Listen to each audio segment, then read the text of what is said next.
Number 79, अब solid weighs 50 gram in air 44 gram in liquid of relative density 0.90 when completely immersed, find the density of the solid. तो हमें जो है एक object दिया हुआ है, सॉलिड ऑब्जेक्ट दिया, उसकी जो है वेट 50 ग्राम है इन एयर के अंदर, 40 ग्राम जो है लिक्विड के अंदर है। तो हमें बताना है कि उसका जो है डेंसिटी कितनी होगी सॉलिड की। तो यहाँ पर जो है लगेगा आर्किमिडीज प्रिंसिपल, और आर्किमिडीज प्रिंसिपल क्या कहता है, that is weight of liquid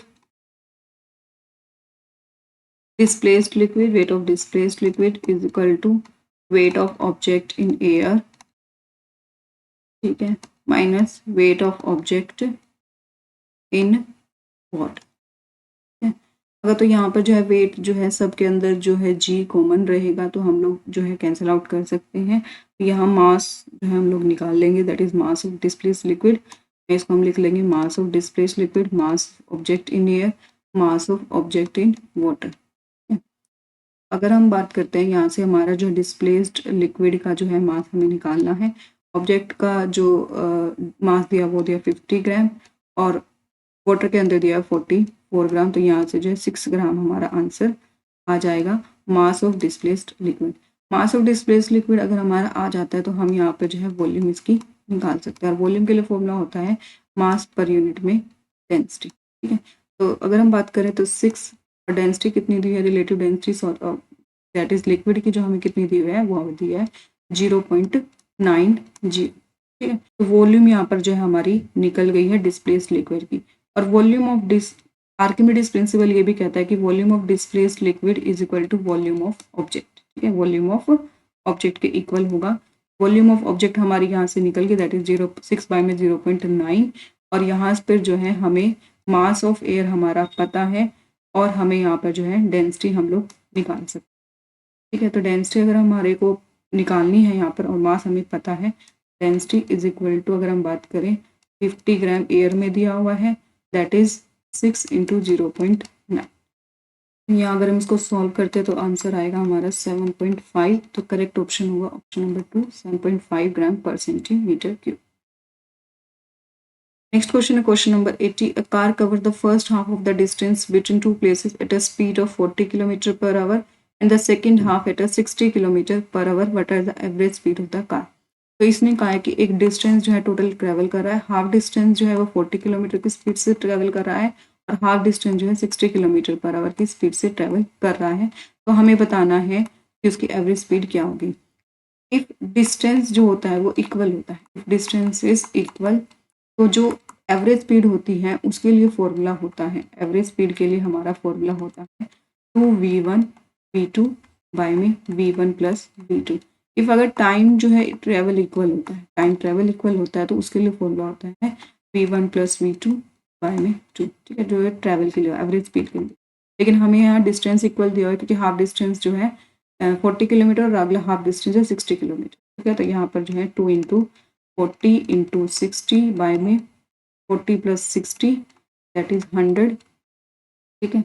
अगर हम यहाँ से फॉर्मूला निकालते हैं तो आएगा हमारा that will be the 48 kilometre पर। करेक्ट ऑप्शन होगा ऑप्शन नंबर 2। नेक्स्ट क्वेश्चन है question number 81. A near-sighted person can't clearly see beyond 200 cm. Find the power of the lens needed to see objects at larger distance. तो इन्होंने कहा एक near cited person है, वो जो है 200 सेंटीमीटर के बियॉन्ड नहीं देख सकता, तो उसकी जो है हमें पावर ऑफ लेंस बताना है ताकि वो जो अपना विजन जो है करेक्ट कर सके। तो अगर हम बात करें यहाँ पर जो है फाइनल जो इमेज होगी वो 200 सेंटीमीटर तक के दायरे में अगर बन रही है तो जो वो देख पा रहा है, नहीं तो वो नहीं देख पाएगा, ठीक है। तो इमेज का डिस्टेंस कितना होगा हमारा, that is will be 200 centimetre, that will be the -200 centimetre. अगर हम बात करें इनिशियल पोजीशन की, तो इनिशियल तो जो है कुछ भी हो सकता है, बट इमेज जो है इसके 2 सेंटीमीटर में, अगर 200 सेंटीमीटर में बन रही है तो वो जो है वो देख पा रहा है। तो इनिशियल की अगर हम बात करें, क्योंकि वो जो है दूर रख रहे हैं तभी तो नहीं देख पा रहा, तो वो अभी हमें नहीं पता कि 200 सेंटीमीटर के बाद तो उसके लिए जो है एक तरह से इन्फिनिटी हो जाएगा, वो नहीं देख पा रहा। इनिशियल पोजीशन की बात करें तो वो जो इन्फिनिटी हो जाएगी। यहाँ से अगर हम लोग फॉर्मूला लगाते हैं 1/v = -1/u = 1/f, तो यहाँ पर जो अगर हम पुट करते हैं तो एफ भी जो होगा वो हमारा कितना आएगा, 200 ही आएगा। और जो पावर होती है उसका फॉर्मूला होता है 1/f, और एफ क्या होनी चाहिए यहाँ पर मीटर के अंदर होनी चाहिए। तो अगर 200 सेंटीमीटर को मीटर में कन्वर्ट कर देते हैं तो वो आ जाएगा -2 मीटर। ठीक है, तो यहाँ अगर हम पावर में पुट करते हैं तो यहाँ पर क्या आ जाएगा 1/2 और माइनस में, क्योंकि फोकल लेंथ जो माइनस में है, आ जाएगा 0.5 इन माइनस। ठीक है, तो करेक्ट ऑप्शन होगा ऑप्शन नंबर 2 -0.5 डायप्टर। डायप्टर जो होती है वो पावर की यूनिट होती है। नेक्स्ट क्वेश्चन है question number 82, find the effective resistance between A and be in the given figure. हमें जो है इफेक्टिव रेजिस्टेंस यहाँ पर बताना है। सबसे पहले इन तीनों का निकाल लें, तो ये जो तीनों है पैरेलल के अंदर है, तो 1/4 + 1/6 + 1/12। अगर हम लोग यहाँ से निकालते हैं तो ये हमारा आ जाएगा 12 3 2 1। ठीक है, आर कितना आएगा 12/6 में, दैट इज इक्वल टू 2। ठीक है, तो इफेक्ट यहाँ पर ये जो कॉमन आएगा उसका कितना आएगा 2 आएगा।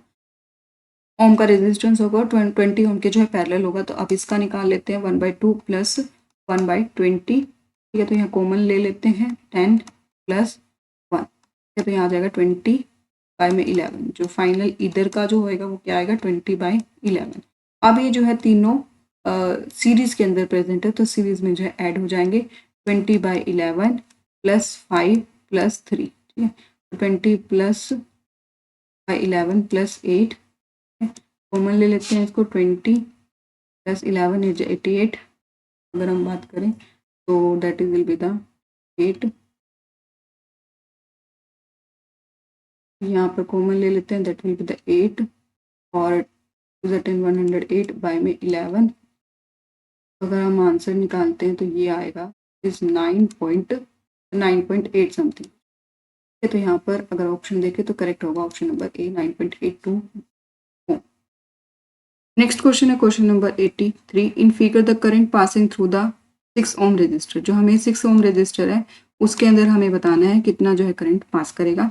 तो अगर हम बात करें टोटल करंट जो है 1.2 एम्पियर हमें दिया हुआ है, लेकिन ये जो है पैरेलल में और पैरेलल में आगे जो डिस्ट्रीब्यूट हो जाता है, तो यहाँ पर पैरेलल की बात करें तो वहाँ जो है वोल्टेज जो है सेम रहती है। तो हम जो सबसे पहले वोल्टेज निकाल लेंगे। अगर हम बात करते हैं इसके इफेक्टिव रेजिस्टेंस की, तो इफेक्टिव रेजिस्टेंस होगा 1/6 + 1/4 = 1/r। यहाँ से अगर हम r निकालते हैं तो हमारा जो आएगा 6 + 4 that is equal to the 2.4। 2.4 जो हमारा इफेक्टिव रेजिस्टेंस यहाँ पर आ जाएगा। यहाँ से हम v = IR कर लेते हैं, दैट इज 1.2 × 2.4। ठीक है, फिर यहाँ पर अगर हम लोग जो है हमारा जो है पोटेंशियल डिफरेंस आ गया, फिर हम जो है यहाँ पर से हमारा 6 ओम के अंदर जो है करंट निकाल सकते हैं। उसके लिए फॉर्मूला होगा v = IR। ये जो है हमारा निकल गया 1.2 = 2.4। आई हमें जो है निकालना है और कितने रेजिस्टेंस में निकालना है 6 में, तो डिवाइड बाय 6 कर देंगे। यहाँ से हमारे आर निकल जाएगा 6 × 6 = 24। ठीक है, यहाँ पर अगर हम बात करें तो 0.48। आंसर क्या होगा हमारा 0.48 एम्पियर। तो करेक्ट ऑप्शन है option number A. Next question है question number 84, which of the following refer to a spherical mirror depend upon whether the rays are paraxial or not. Paraxial का मतलब है parallel to the principal axis, तो वो जो है किसके ऊपर डिपेंड करता है। Options are pole, focus, principal axis या रेडियस ऑफ कर्वेचर। इसका करेक्ट ऑप्शन है ऑप्शन नंबर 2 फोकस। फोकस जो है वो डिपेंड करता है कि रेज जो है पैरेलल पे आ रही है या फिर नहीं आ रही है।